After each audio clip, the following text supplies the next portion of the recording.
یه خبر خوب دارم براتون. پلتفرممون داره با آپدیت جدید را میفته. پیرو استقبال خوبی که داشتین، تونستم با یه تیم برنامه‌نویسی خیلی قوی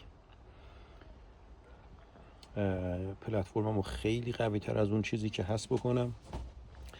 یه مطلبی که داریم روش کار میکنیم تقریبا اوکیه، ولی حالا بازم بخوام بگم که کار بکنیم، برای توکنی که میخوام به اسم خودم ثبت بکنم و با اون کار بکنیم و احتمال داره خیلی شدید منفجر بشه و اصلا یه انقلابی بشه در روی اون قضیه که داریم کار میکنیم، قدم اول اینه که ما یک مبلغی به عنوان لیکویدیتی برای اون توکن تعریف بکنیم.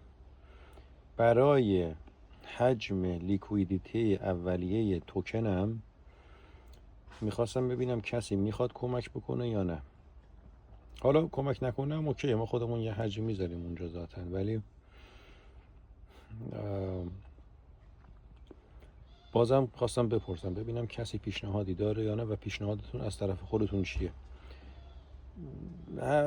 فکر نکنم زیاد بتونیم روش مانور بدیم، یعنی من درخواست کمک دارم میکنم از شما. اگه میتونید کمک کنید، حالا شاید بعداً ما هم دستون بگیریم، ولی اینجوری نیست که مثلا لنگ باشیم مثلا با هم یه مبلغ بزرگی ببندیم. کسی اگه کمکی از دستش برمیاد برای ارتقای حجم لیکویدیتی توکن خودم که قرار راه بیفته تو همین هفته، به من پیام بده.